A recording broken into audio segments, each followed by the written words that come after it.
China Canton ফেয়ারের visa নাকি ভারতের visa, কোনটা করবেন? এখানে কোনটা কতদিন সময় লাগে, কোনটার কি দুটো একটা কম্পেয়ারমূলক একটা ভিডিও বানাচ্ছি।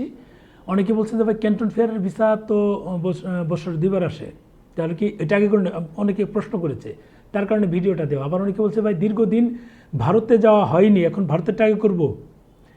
যদি ভারতেরটা করতে যাই তাহলে তো আমার স্লট পেতে সময় লাগছে, কোনটা করব? এসব ক্ষেত্রে আমি আপনাদেরকে বলবো আপনারা আগে চায়নার ভিসাটা করে ফেলুন। চায়না ভিসা কিন্তু নির্দিষ্ট সময় লাগে, খুব বেশি সময় লাগে না। চায়না ভিসা করে ফেলুন। চায়না ভিসা করে অক্টোবরে তো চায়না ঘুরে আসলেন, এরপরে কিন্তু নভেম্বর, ডিসেম্বর, জানুয়ারি পর্যন্ত আপনাদের ভিসার মেয়াদ থাকবে যদি ইন্ডিয়ান ভিসাটা করেন।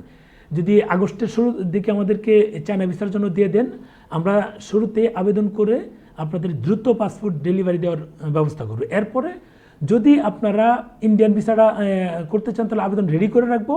চায়নার পাসপোর্টটা হাতে পাওয়ার পর, পাসপোর্টটা আমরাই নিব, হাতে পাওয়ার পর আপনারা ইন্ডিয়ান ভিসার জন্য ট্রাই করুন, অর্থাৎ আমরা চেষ্টা করব স্লট নেওয়ার জন্য।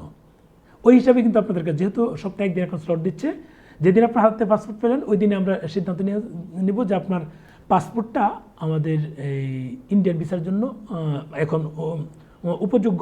সোজা কথা, আপনারা ওইভাবে প্রস্তুতি নিতে পারেন। মানে প্রথমে চায়নার ভিসাটা করেন, দেন আপনারা ইন্ডিয়ানটা করেন। কারণ হচ্ছে আপনি ইন্ডিয়ারটা আগে করে চায়নার জন্য ওয়েট করতে থাকবেন, সেটা আবার ঝামেলায় পড়বেন। কারণ ইন্ডিয়ান ভিসার জন্য স্লট আপনি কবে পাবেন আপনি জানেন না, আমরা কিন্তু নির্দিষ্ট করে বলতে পারি না কবে স্লট পাবো।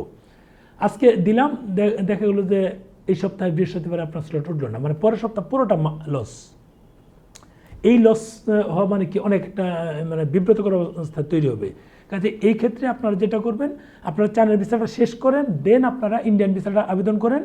ইন্ডিয়ান ভিসা আবেদন করে অনেকে প্রশ্ন করতে পারেন যে আমরা চায়না শেষ করলাম, এরপর ইন্ডিয়ার দিতে যদি ক্যান্টন ফেয়ার শেষ হয়ে যায়, না ওই পর্যন্ত যাবে না, এর আগে আশা করি ইনশাল্লাহ পেয়ে যাবেন। কারণ পাসপোর্ট যদি জমা হয়ে যাওয়ার পর কিন্তু 6 থেকে 7 দিনের বেশি তারা সময় নিচ্ছে না, দিয়ে দিচ্ছে। এটা খুব ভালো কাজ হচ্ছে। আগে যেমন 1 মাস 1.5 মাসও পরে থাকতো, সেই মানে 24-এর আগে 22-23-এর দিকে, সেই সময়টা কিন্তু এখন নাই, এখন দ্রুত দিয়ে দিচ্ছে। এটা আমাদের জন্য ভালো হচ্ছে, আমাদের পাসপোর্ট দীর্ঘদিন আটকে থাকছে না। আগে কিন্তু সমালোচনা করতাম যে আমার পাসপোর্ট 2 মাস কেন আটকে রাখবে। এর পরিপ্রেক্ষিতে পরবর্তীতে তারা কিন্তু কাগজপত্র জমা নিয়েছে, পাসপোর্ট ফেরত দিয়েছে, এই সিস্টেমটা করেছিল।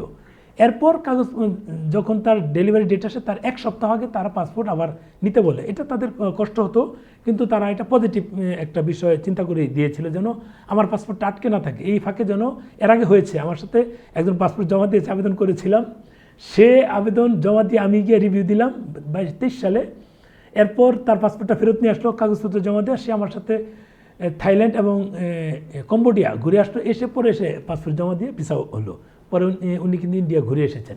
এই হচ্ছে এইসব। কাজেই যদি আপনাদের মনে হয় যে না আমরা এই ইন্ডিয়ার ভিসা জমা দিলে আপনার দীর্ঘদিন লেগে যাবে, আমরা এই ক্যান্টন ফেয়ারে অ্যাটেন্ড করতে পারবো না। ক্যান্টন ফেয়ার তো আমরা 14 তারিখ থেকে শুরু, আমরা এই নভেম্বর মাসের 5 তারিখ পর্যন্ত, 4 তারিখ পর্যন্ত চলবে। কাজে এর মধ্যে একদিন যেতে পারবেন, অসুবিধা নেই। এর মধ্যে আপনার পাসপোর্ট হাতে পেয়ে যাবেন ইনশাল্লাহ, সমস্যা নেই। আমরা তো কথা বলবোই, কোনটা করলে কি হবে সেটা তো আপনাদেরকে সাজেশন দিবই। কাজে টেনশনের কিছু নেই যে আপনারা চায়না আগে করবেন না এই ইন্ডিয়া আগে করবেন ভিসা। তবে চায়নার ভিসাটাও স্টিকার, ইন্ডিয়ানটাও স্টিকার। সিঙ্গাপুর, মালয়েশিয়া, থাইল্যান্ড এগুলো যেমন মানে ভিসা, এখানে কিন্তু সেটা না, স্টিকার ভিসা। ইন্ডিয়ানটাও স্টিকার, চায়নাটাও স্টিকার। ভালো থাকবেন, শেয়ার দিন ভিডিওটা।